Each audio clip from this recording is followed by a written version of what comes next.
Sir triple R గారి గురించి మాట్లాడుకుంటే ఫస్ట్ నుంచి వెళ్ళి కూడా బీజేపీ నుంచి వెళ్ళి అనుకున్నారు. బీజేపీ నుంచి నరసాపురం నుంచి వెళ్ళి పోటీ చేస్తారు అనుకున్నారు. కానీ ఇప్పుడు చూస్తే టీడీపీ నుంచి వెళ్ళి పోటీ చేస్తున్నారు. అది కూడా అక్కడ నుంచి కాకుండా హుండి నుంచి వెళ్ళి పోటీ చేసే అవకాశాలు ఉన్నాయని చెప్పేసి అంటున్నారు.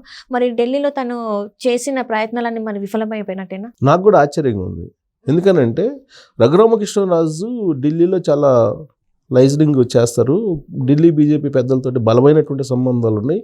అవసరమైతే నేరుగా నరేంద్ర మోడీని, అమిత్ షాని కలిసి మాట్లాడుకునేటువంటి ఒక స్టేచర్ ఉన్నటువంటి నాయకుడు అని చెప్పేసి నేను ఫీల్ అయ్యాను. పబ్లిక్ కూడా అదే ఫీల్ అయ్యారు చాలా వరకు, చాలామంది. కానీ నరసాపురం లోక్సభని సాధించడంలో ఆయన విఫలం అయ్యారు అని చెప్పి తెలుస్తుంది. అంటే నరసాపురం నుంచి ఆయనకు అవకాశం బీజేపీ ఇవ్వలేకపోతుంది, ఇవ్వడం లేదు అని చెప్పి ఈ న్యూస్ బయటకు వచ్చిన తర్వాత నేను కూడా మొట్టమొదటిసారిగా రఘురామకృష్ణరాజుకి అంత సీన్ లేదా ఢిల్లీలో, కేవలం పేపర్లో లేదంటే సోషల్ మీడియాలో వచ్చినటువంటి ఫోకస్ తప్ప ఈయనకి అక్కడ అంత సీన్ లేదా అనేటువంటి భావన కలిగింది. కానీ వాస్తవంగా ఆయనకి అక్కడ బలమైనటువంటి సంబంధాలు బీజేపీతో ఉన్నాయి, బీజేపీ అధిష్టానంతో ఉన్నాయి. అలాగే వివిధ రంగాలకు సంబంధించినటువంటి ప్రముఖులతోటి కానీ మేధావులతోటి కానీ ఆయనకి సత్సంబంధాలు ఉన్నాయి. ఆయనకు ఉన్నటువంటి నెట్వర్క్ తోటి ఖచ్చితంగా నరసాపురం నుంచి బీజేపీ తరఫు నుంచి కానీ లేదా తెలుగుదేశం పార్టీ తరఫు నుంచి కానీ పోటీ చేయడానికి అనువైనటువంటి వాతావరణాన్ని ఆయన క్రియేట్ చేయగలడు, చేయించుకోగలడు అలాంటి వాతావరణాన్ని అని చెప్పి నేను భావించాను. చాలామంది తెలుగుదేశం వాళ్ళు అదే అనుకున్నారు, ఆయన అభిమానులు కూడా అదే అనుకున్నారు. కానీ ఇప్పుడు పరిస్థితులు కనుక చూస్తూ ఉంటే ఆయనకి నరసాపురం నుంచి పోటీ చేయడానికి అటు తెలుగుదేశం పార్టీ నుంచి కానీ ఇటు బీజేపీ నుంచి కానీ అవకాశం లేదు, రావడం లేదు అని చెప్పి దాదాపుగా కన్ఫర్మ్ అవుతున్నటువంటి ఈ క్షణాల్లో ఆయన స్టేచర్ ఏంటి అసలు ఆయనకి ఢిల్లీలో అన్ని పరిచయాలు ఉన్న తర్వాత కూడా ఎందుకు ఒక సీట్ని సాధించుకోలేకపోయారు? పోనీ బలమైనటువంటి అభ్యర్థిని బీజేపీ వాళ్ళు నరసాపురం నుంచి పెట్టారా అంటే అది లేదు. శ్రీనివాస్ వర్మ ఆయనేమో ఆర్థికంగా బలహీనంగా ఉన్నాడు, రాజకీయంగా బలహీనంగా ఉన్నాడు. అక్కడేమో తెలుగుదేశం పార్టీ ఓటర్స్ బలంగా ఉంటారు. అక్కడ శ్రీనివాస్ వర్మకి కన్వర్ట్ అవుతారా లేదా ఓట్ బ్యాంక్ అనేది కూడా doubt. Janasena Telugu Desam party voters, అదే రఘురామకృష్ణరాజు అయితే ఈజీగా కన్వర్ట్ అవుతారు ఓటర్సు. ఇన్ని ప్లస్ పాయింట్లు ఉన్నప్పుడు, ప్లస్ రఘురామకృష్ణరాజుని గెలిచేటువంటి అవకాశం ఉన్నప్పుడు కొన్ని లక్షల మెజార్టీతో అటు తెలుగుదేశం పార్టీ నుంచి కానీ ఇటు బీజేపీ నుంచి కానీ ఎందుకు బీజేపీ వాళ్ళు పట్టుబట్టారు అంటే నిజంగానే రఘురామకృష్ణరాజు చెప్తున్నట్టు జగన్మోహన్ రెడ్డి యొక్క ప్రమేయం కూటమి మీద ఒక నీడలా పనిచేస్తుందా అనేటువంటి అనుమానం కలుగుతుంది. అంటే రాబోయేటువంటి రోజులు ఇంకా ఇన్ని ఇలాంటివి చేస్తారేమో కూటమి మీద, కూటమి అధికారంలో రాకుండా వెన్నుపోటు పొడిచే ఒక ప్రయోగం చేస్తున్నారా ఢిల్లీ బీజేపీ పెద్దలు, లేదా అసలు జగన్మోహన్ రెడ్డి మాటే విని వాళ్ళు తెలియని విధంగా, ఊహించినటువంటి విధంగా తెలుగుదేశం పార్టీకి జనసేనకి నష్టం చేకూర్చేటువంటి ప్రయత్నం చేస్తున్నారా? రాబోయేటువంటి రోజుల్లో వైఎస్ఆర్ కాంగ్రెస్ పార్టీ బీజేపీ మాత్రమే ఆంధ్రప్రదేశ్లో ఉండేలాగా ప్లాన్ చేస్తున్నారా? అంత డేంజర్ గేమ్ ఆడుతున్నారా అనేటువంటి కొన్ని అనుమానాలు కూడా వస్తున్నాయి.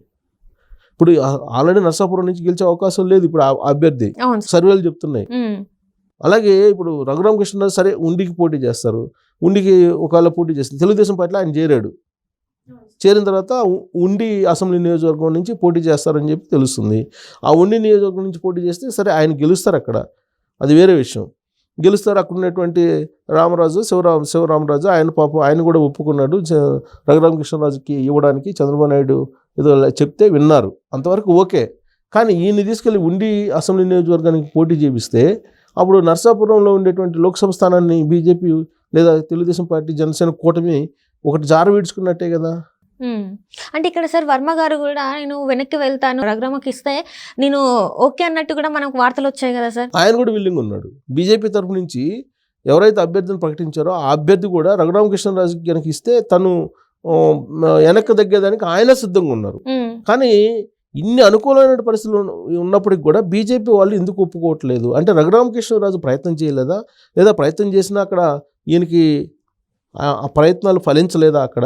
అంటే ఈయన ప్రయత్నం చేయడంలోనే లోపం ఉందా, లేదంటే బీజేపీ వాళ్ళని అడగలేనటువంటి పరిస్థితుల్లో ఈయన ఉన్నారా, బీజేపీ వాళ్ళని అడగడానికి ధైర్యం చేయలేకపోతున్నాడా ఈయన అనేది అర్థం కావట్లేదు. ఇప్పుడు ఇప్పుడు ఎందుకంటే నడ్డా దగ్గర ఈయనకి పరిచయాలు ఉన్నాయి, అమిత్ షా దగ్గర పరిచయాలు ఉన్నాయి, నరేంద్ర మోడీ దగ్గర పరిచయాలు ఉన్నాయి. ఇంతమంది దగ్గర పరిచయాలు ఉన్నప్పుడు బీజేపీ అగ్రనేతల దగ్గర ఒక్క లోక్సభ స్థానాన్ని తీసుకొచ్చుకోలేని పరిస్థితిలో రఘురామకృష్ణరాజు ఉన్నారంటే ఇది మేకపోతు గాంభీర్యమా, లేదంటే ఇప్పటి వరకు ఆయనకి స్టేచర్ ఏదో ఉంది, ఆయనకి ఢిల్లీలో ఏదో పెద్ద బలం ఉంది, బలగం ఉంది, లైజనింగ్ చేయగలరు అనేటువంటి ఒక కొన్ని అభిప్రాయాలు ఉండేవి ఆయన మీద.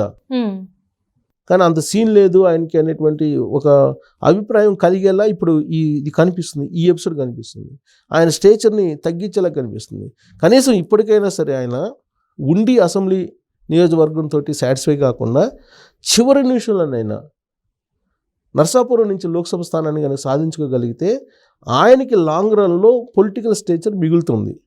అలా కాకుండా ఉండి నియోజకవర్గానికి పరిమితం అయిపోయి ఆయన ఏదో స్పీకర్ అవ్వాలని అదేదో ఉంది, స్పీకర్ అవుతారని తెలుగుదేశం పార్టీ వాళ్ళు ఏదో స్పీకర్ ఇస్తారని, స్పీకర్గా ఉండాలని ఆయన అభిమానులు లేదంటే తెలుగుదేశం పార్టీ వాళ్ళు ఒక గ్రూపు కోరుకుంటుంది ఆయన్ని.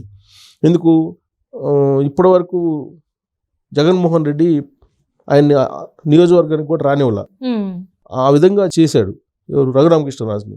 నర్సాపురంలో ఆయన గెలిచిన తర్వాత గత 4.5 సంవత్సరాల నుంచి ఒక్కసారి కూడా ఆయన ప్రజల మధ్యకు వెళ్ళలేదు.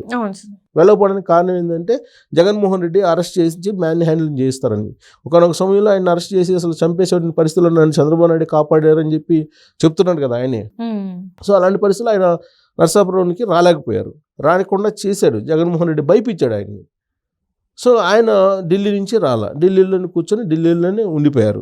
ఇలాంటి పరిస్థితుల్లో రేపు ప్రతిపక్షంలో జగన్మోహన్ రెడ్డి కూర్చుంటే అసెంబ్లీ సీటు మీద అసెంబ్లీలో స్పీకర్ స్థానంలో రఘురామకృష్ణరాజు కూర్చొని ఈయన జగన్మోహన్ రెడ్డిని కంట్రోల్ చేస్తే ఆ సీన్ చూడాలని ఉందని చెప్పి కొంతమంది అనుకుంటున్నారు, కొంతమంది భావిస్తున్నారు, ఆయన అభిమానులు భావిస్తున్నారు, తెలుగుదేశంలో భావిస్తున్నారు, లేదా మిగతా వాళ్ళు కూడా కొంతమంది భావిస్తున్నారు.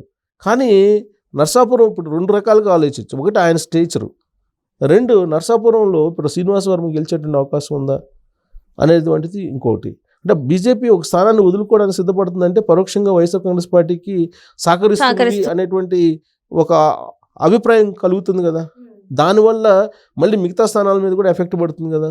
రఘురామకృష్ణరాజుకి అంటే ఇవ్వలేదు అని అంటే దాని ఎఫెక్ట్ మళ్ళీ మిగతా స్థానాల మీద కూడా పడుతుంది. అలా కాకుండా ఇప్పుడున్నటువంటి పరిస్థితుల్లో అట్లీస్ట్ తెలుగుదేశం పార్టీ తరఫు నుంచి అయినా నర్సాపురం నుంచి ఆయన పోటీ చేయించి కడప నుంచి కనుక బీజేపీ వాళ్ళకి ఇచ్చేస్తే, కడపని బీజేపీ వాళ్ళకి ఇచ్చేసి, ఎందుకంటే అక్కడ కడప ఇప్పుడు ఆల్రెడీ భూపేష్ ఉన్నాడు, ఆయన బలహీనమైనటువంటి అభ్యర్థి, అందుకే ఆదినారాయణ రెడ్డి తీసుకొచ్చి అక్కడ కడప లోక్సభ స్థానంలో పోటీ చేయించేసి ఇక్కడ బీజేపీ వాళ్ళు వదులుకొని ఇది నర్సాపురం వదులుకొని అక్కడ తీసుకుంటే బెటరు. కారణం ఏంటంటే అక్కడ బీజేపీ కాంగ్రెస్ పార్టీ షర్మిలా ఉంది కాబట్టి అక్కడ జాతీయ పార్టీలు రెండు సరిసమానంగా పోటాపోటీగా ఉండేటువంటి అవకాశం ఉంది. ప్లస్ అక్కడ నిజంగా కనుక అక్కడ పోటీ చేస్తే జగన్మోహన్ రెడ్డికి వీళ్ళు కూటమిలాగే పనిచేస్తుంది, జగన్మోహన్ రెడ్డికి కోఆపరేట్ చేయట్లేదు బీజేపీ పరోక్షంగానైనా సరే అని చెప్పి నిరూపించుకోవడానికి అవకాశం ఉంటుంది. అలాంటి అభిప్రాయం కొంతమందికి ఉంది. ఆ అభిప్రాయం లేకుండా తుడిచేయడానికి కూడా అవకాశం ఉంది. సో డైరెక్ట్గా జగన్మోహన్ రెడ్డి కాన్స్టిట్యూన్సీ జగన్మోహన్ రెడ్డి జిల్లాలోనే పోటీ దిగితే బీజేపీ. సో ఇన్ని రకాల అవకాశాలు ఉన్నాయి. అట్లీస్ట్ అది కాకపోయినప్పటికీ ఇంకేదన్నా ఏలూరు అలాంటివన్నీ తీసుకొని అక్కడ రఘురామకృష్ణ నర్సాపురం ఇవ్వగలిగితే బీజేపీ కూటమి లేదా తెలుగుదేశం పార్టీ కూటమి, జనసేన తెలుగుదేశం పార్టీ బీజేపీ కూటమి నిజంగానే జగన్మోహన్ రెడ్డికి వ్యతిరేకంగా పోరాడుతున్నాయి 3 పార్టీలు ఐక్యంగా అనేటువంటి ఒక భావన కలుగుతుంది. అలా కాకుండా ఉంటే మాత్రం ఉండి వరకు ఈయన్ని పరిమితం చేస్తే కొంత వేరే సిగ్నల్ వెళ్ళేటువంటి అవకాశాలు లేకపోలేదు. సో మొత్తం మీద ఏంటంటే ఈయనకి ఈ ఎపిసోడ్ రఘురామకృష్ణరాజు పర్సనల్గా ఆయనకు ఉన్నటువంటి స్టేచర్ని కొంతవరకు బలహీనపరుస్తుంది అనేటి భావన కలిగే అవకాశం ఉంది.